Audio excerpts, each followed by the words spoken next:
the applicant referred this court to the decision of Justice Kanyip, PNICN, in Odama versus Federal Judicial Commission and three others, and Dada versus Ondo State Judicial Service Commission and another,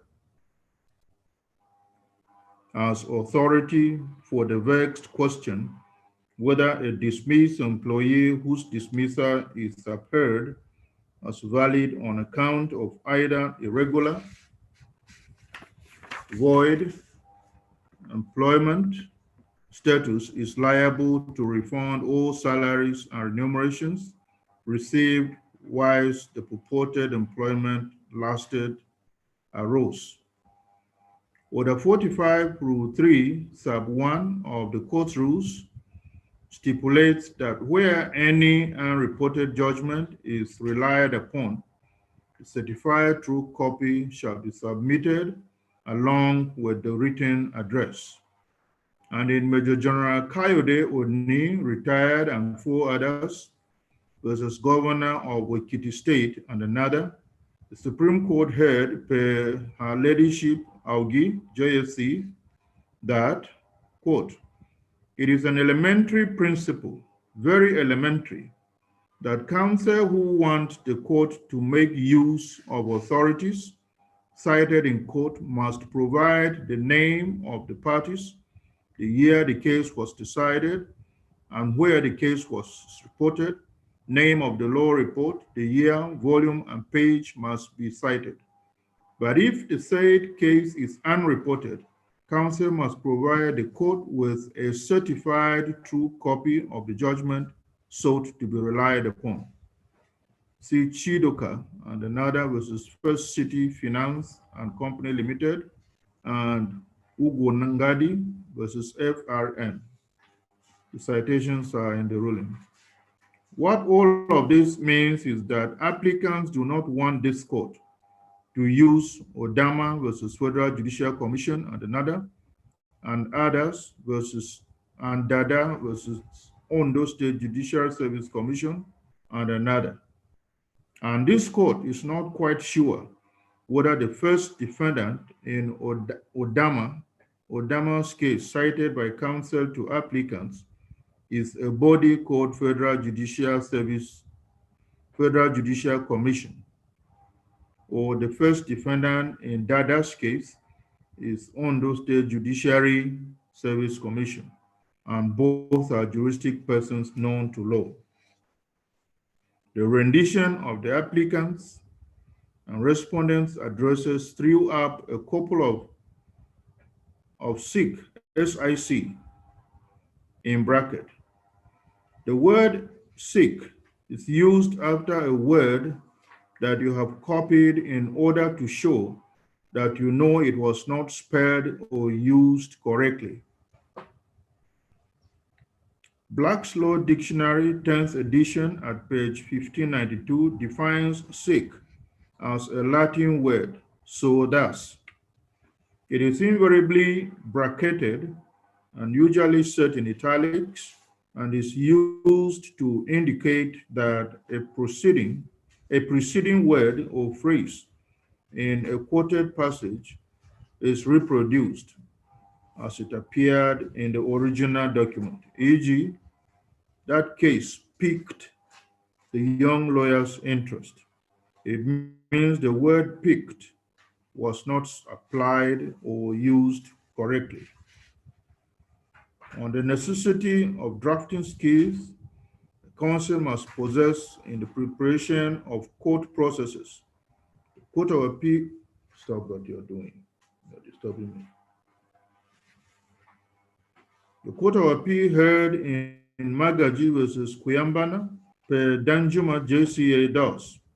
I should point out that legal work is one that requires not only skill on the part of its practitioner, but it does require meticulous and due diligence.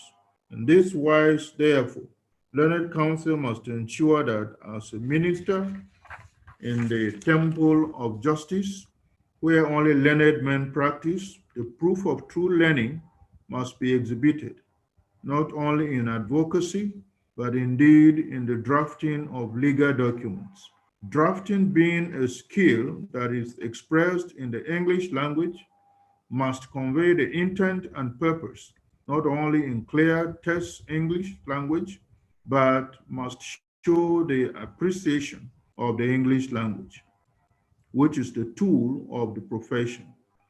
Say this because all the three issues formulated for determination by respondent are each clogged in typographical or grammatical errors in either the tenses used or adjectives employed.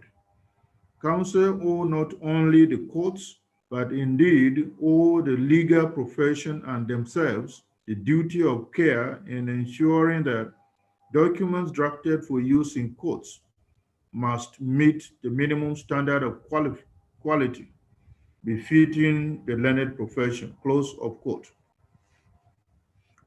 On the issue of local standard, it is the contention of the respondents that the applicants lack the necessary local standard to institute this action.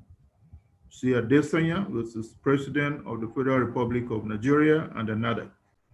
The gravamen of the applicant's case as revealed in paragraphs 3, 4, 5, 7, 8, 9, and 10 of their supporting affidavit is that applicants and others they represent are members of the 2015 to 2019 group of retired health workers of the Anambra State local government system. That first respondent retired from public service on 15th April 2015 as Deputy Director, Finance, salary grade level 15, step 9. That respondents ought to have ceased. There is something.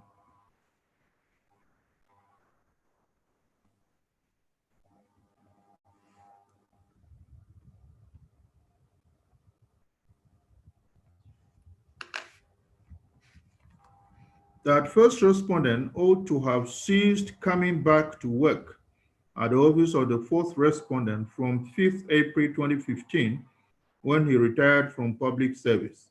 That fourth respondent has no power of employing staff, including granting of contract employment to a retired public officer.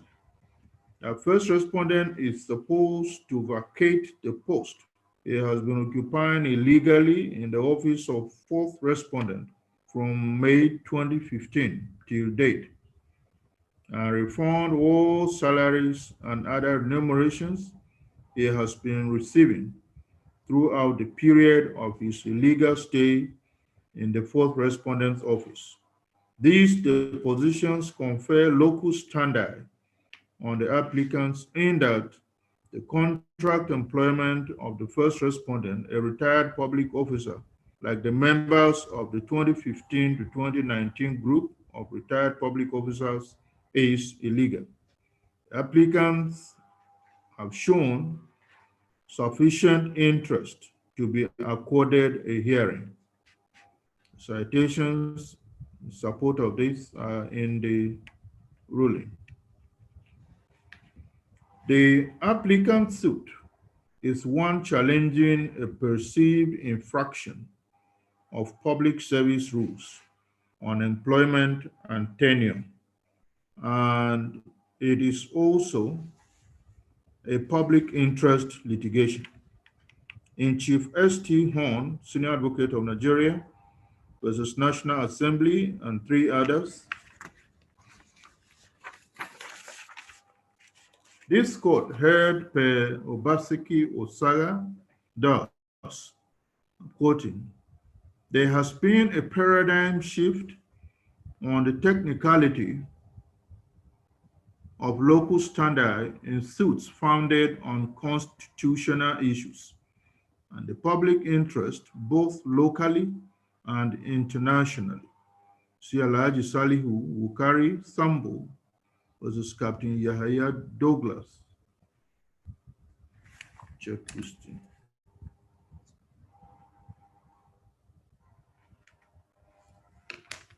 should be Douglas, I think.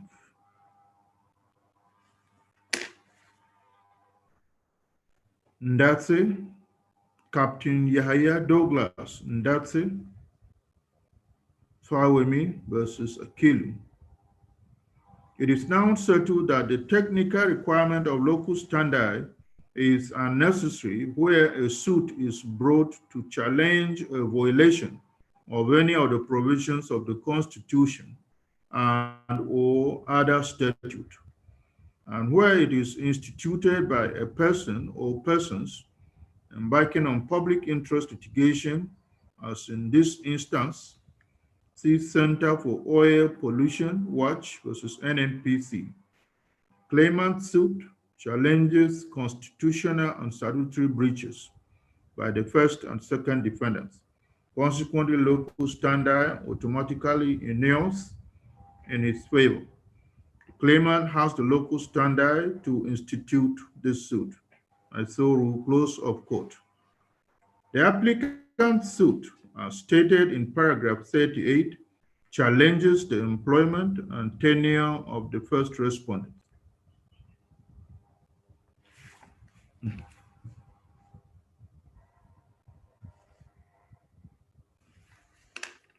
Consequently, by Section 254C1A of the 1999 Constitution as amended, locus standi automatically inures in their favor. The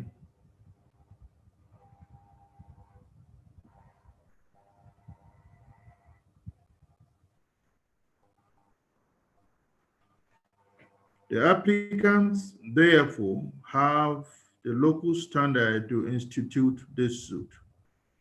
I so rule. In arguing the loan issue for determination, the respondent submitted that the suit of the applicants is grossly incompetent for non-compliance with Order 3, Rule 7 of the NICN Rules 2017. Order 3, Rule 7, 1 stipulates that whenever a party to a suit intends to move the court to take any action touching on or concerning or in respect of a matter already before the court, either as complaint, originating summons, or appeal, such action shall be by motion or notice.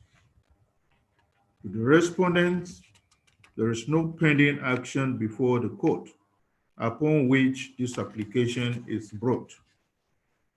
Respondents did not get it quite right. By Order 3, Rule 1C of NICN Rules 2017, civil proceedings in the court may be commenced by originating motion. In the case of Federal Ministry of Works and Housing and another versus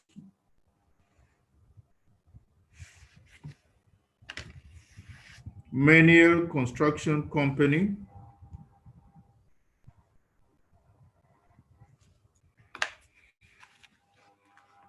Nigeria Limited, and another, the Court of Appeal heard per loculo sciodique, JCA does, quote, as earlier stated, there is a difference between an originating motion and a motion on notice.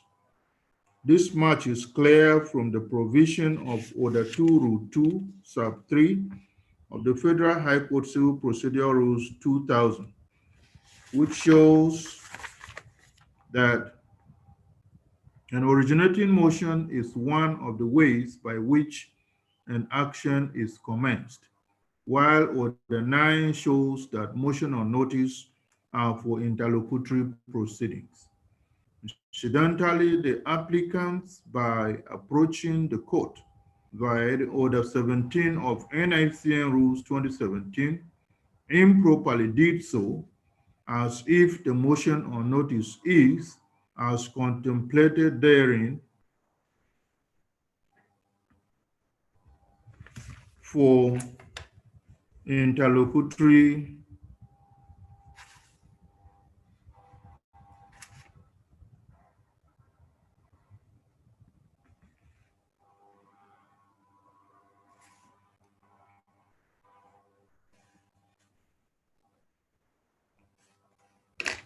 is for interlocutory proceedings.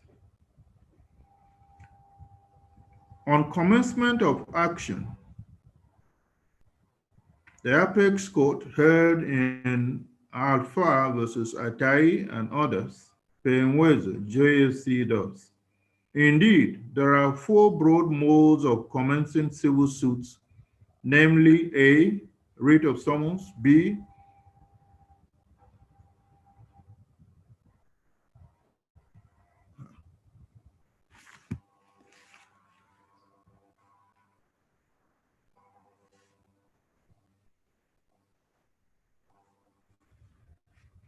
originating summons,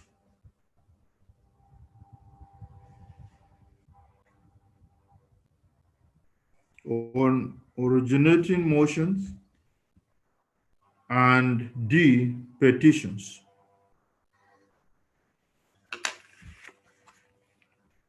The first three methods are prescribed by the rules of court. That is the rules of court in relation to writ of summons, originating summons, and originating motions. The latter, originating motions, could be categorized into two broad types. One, originating motions for prerogative orders, and two, originating motion under the Fundamental Rights Enforcement Procedural Rules 1999, made pursuant to the authorities that inhere in the Chief Justice of Nigeria. Lastly, petitions as modes of originating actions are employed in commencing suits pursuant to express statutory provisions as shown above. Each of these is referred to as originating process. The citations in support of the decision of the Supreme Court are there, of the Court of Appeal are there, Supreme Court are there. The prerogative orders of mandamus, certiorari, and prohibition are discretionary common law remedies, which a high court may grant in the exercise of its power and decisions of inferior tribunals and courts or review of governmental duties and powers. It is the respondent's submission that this suit ought to be struck out for want of jurisdiction because the condition precedent for commencement of the action was not complied with. See Section 11.2 of the State Proceedings Law, Volume 9, Cap 134, Laws of Anambra State, 1991, that it is tried law that where a condition precedent for instituting an action is not met before the action is commenced, such action is incompetent, that such regulations for access to court contained in rules of procedure and laws are recognized under law. See Abakaliki LGC versus Abakaliki Rice Mill Owners Enterprise. The citation is in the ruling. Regarding whether the non-service of a pre-action notice is an irregularity that can be waived, the Supreme Court heard in Godwin, Ugwanyi versus Nikon Insurance PLC, where Muhammad JSC does. The instant case, the issuance of a pre-action notice by the appellant, which is a condition precedent to the competence of the trial court, has not been met. In Oyen versus Aniche, citation is there in the ruling.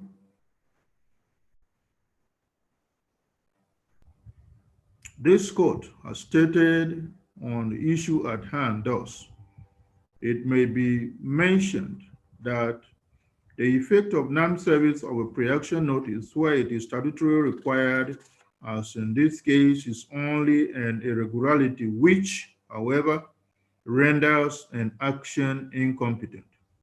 It follows, therefore, that the irregularities can be waived by a defendant who fails to raise it either by motion or plead it in the statement of defense. The Katsina Local Authority versus Makudawa. If, therefore, a defendant refuses to waive it and he raises it, then the issue becomes a condition precedent, which must be met before the court could exercise its jurisdiction. See Madukolo versus Nkemdele. The defense, like any similar defense touching on jurisdiction, should be raised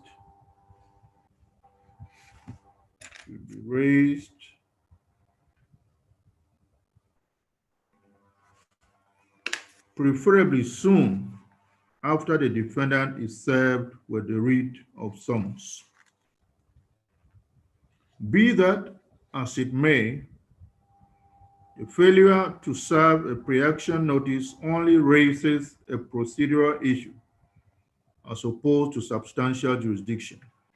Any party not so served who has taken a step in the proceedings is deemed to have waived his right of objection.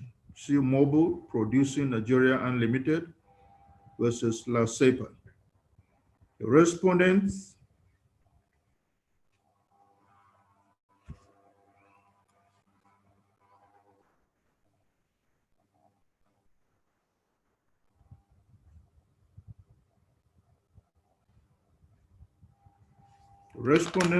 in my view, waived their right of objection when they appeared before the court through their counsel, C.G. Okonkwo Okon, Esquire, who conducted their case all through the entire proceedings.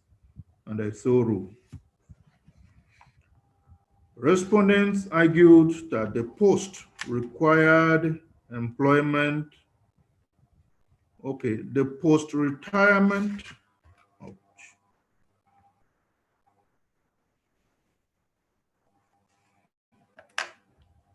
the post-retirement, I'll take that again. The respondents argued that the post-retirement employment of first respondent was a political appointment, which the governor of Anambra State has the prerogative to make.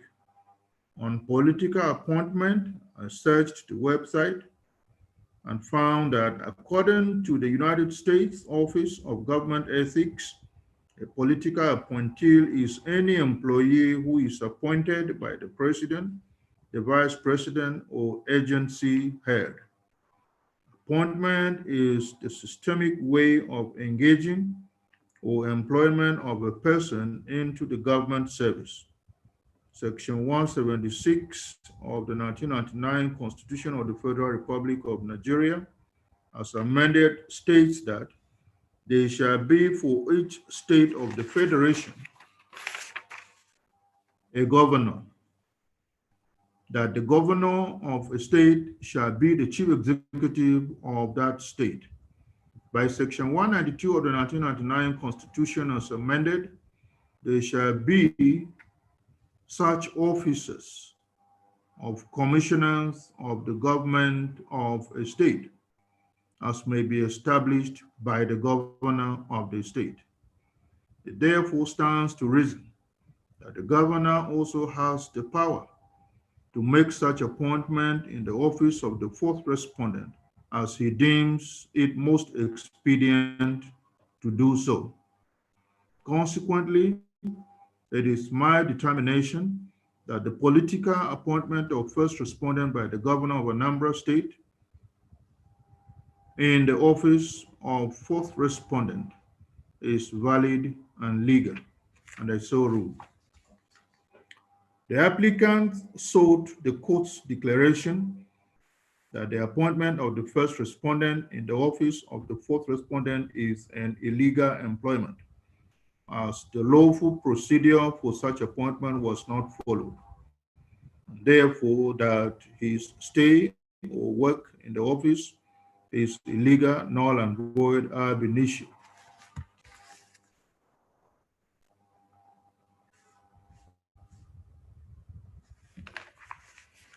The applicants, in my humble view, have not established that the post-retirement, there has to be a hyphen here,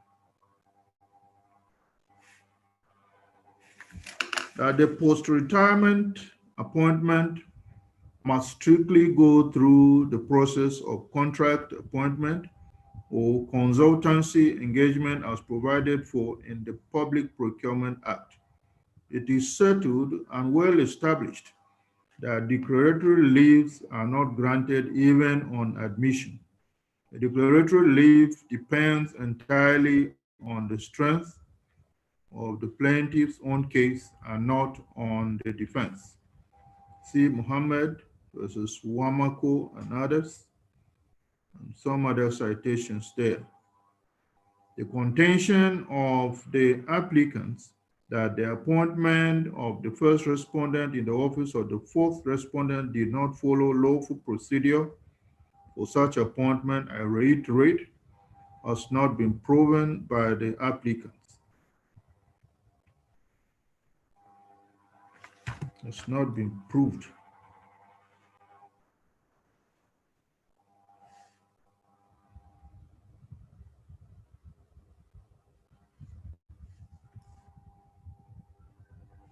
Has not been proved by the applicants.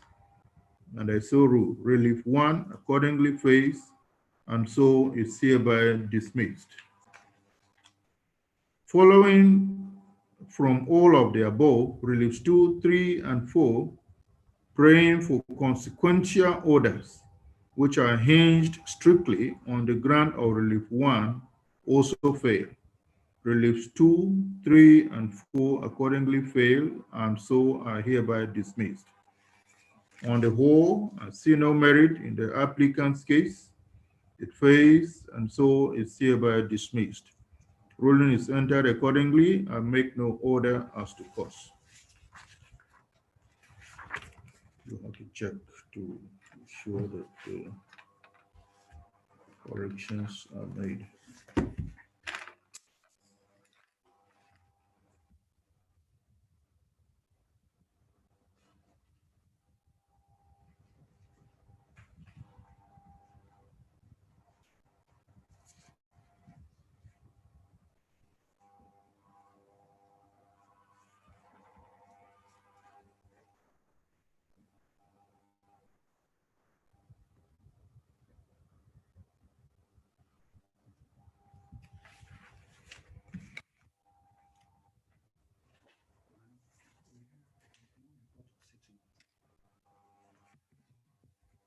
Vote of settlement.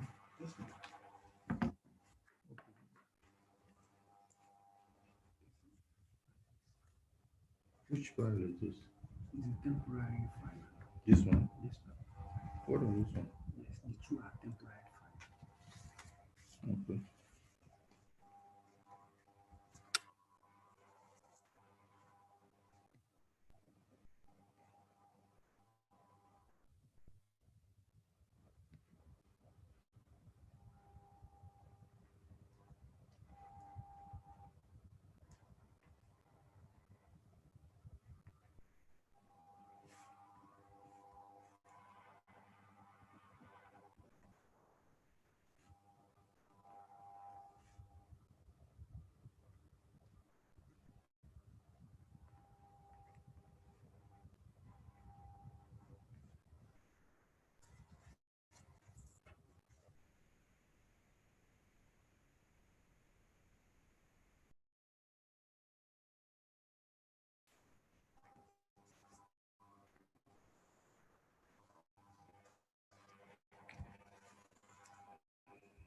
So this is the one between the of Education, the Minister, Federal Ministry of Education, Abuja, and Federal Civil Service Commission. Can I have appearances of counsel in this matter? Yes, my lord. E.A. Yes. E.A. I appear respectfully for the judgment creditor, sir.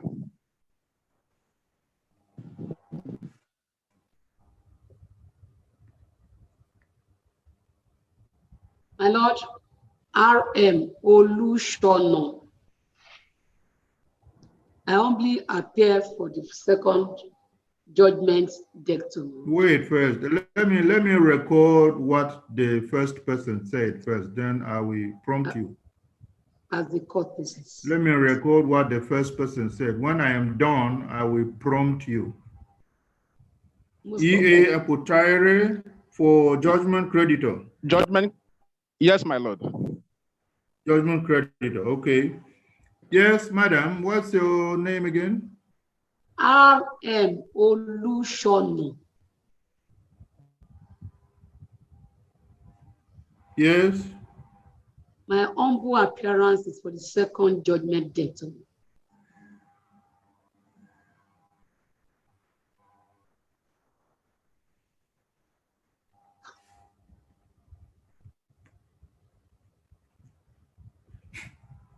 Yes. My lord, sir, the second judgment debtor has an application before this honorable court, sir. The second Judgment debtor, sir, filed an application.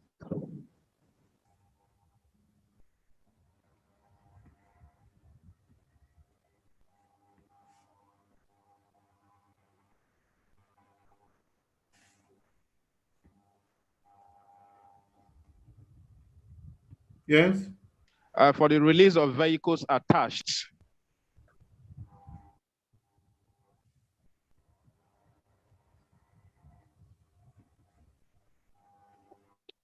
Yes. In execution of the writ of execution signed by this honorable court on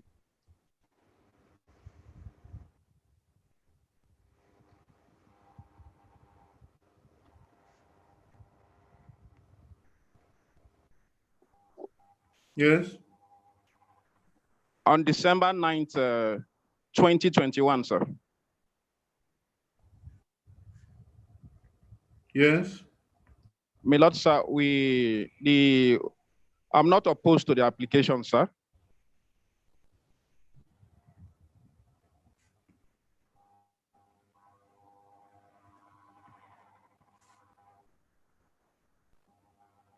Yes. All the parties duly met at the office of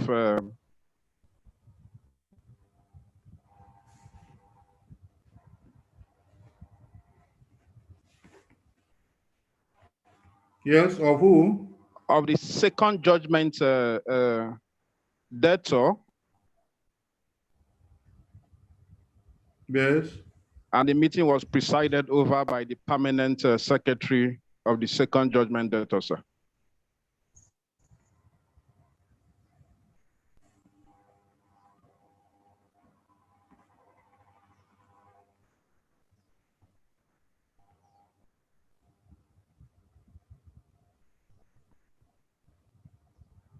Yes.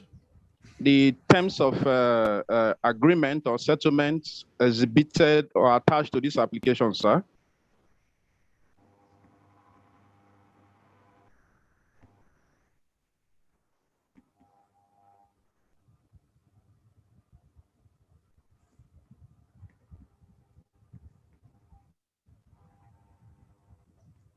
Yes. Was agreed by the parties and executed, sir.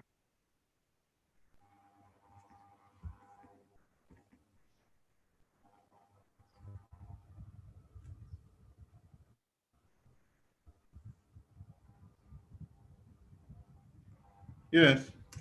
On this ground, sir, we are not opposed to the grant of the application before your lordship, sir.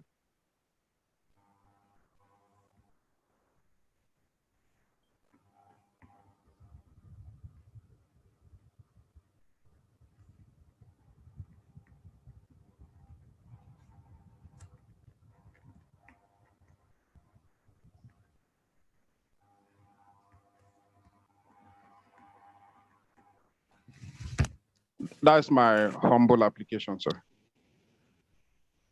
Very well.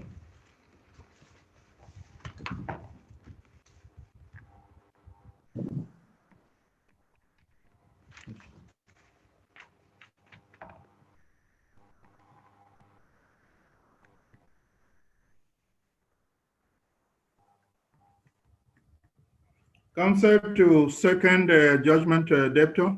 Is that the position Yes, of things? that's the position of my lord. Very well.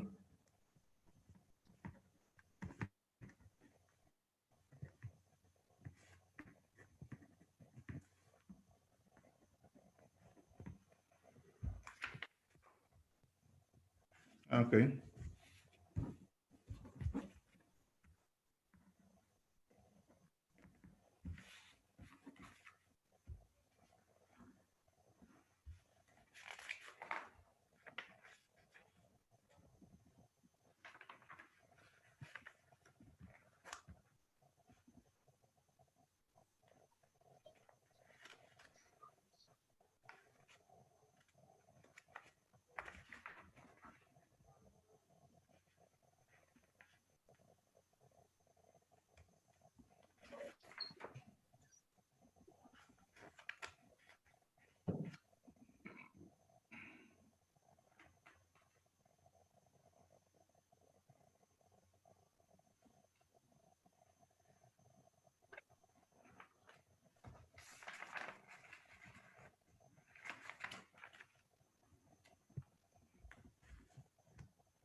Return the funds.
So this is my ruling.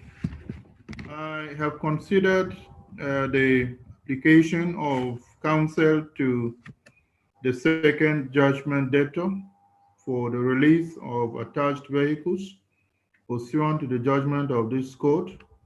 I have also considered the terms of settlement of judgment duly endorsed by the counsel to the judgment creditor and the judgment debtor, and the judgment creditor and the judgment debtors and counsel representing them. The terms of settlement constituting the entire agreement between the parties in respect or to compliance with the judgment delivered on December 4, 2020 in this suit. And considering the fact that the parties have acknowledged entering into the terms voluntarily and in absence of coercion, and same is binding on them, it is hereby ordered that the said terms, that is A, B, C, D, E, F, and G, are hereby entered as the ruling of this court. I so rule. The attached vehicles, it is further ordered that consequently the attached vehicles should be released to the judgment debtors forthwith. I so order. Ruling is delivered accordingly. As the court pleases. I make no order as to cause.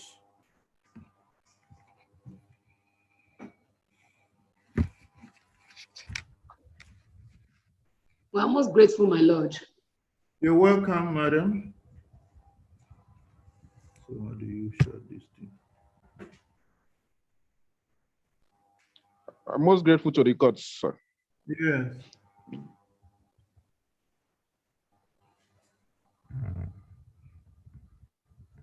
The court will rise now. As a court, please. Yes.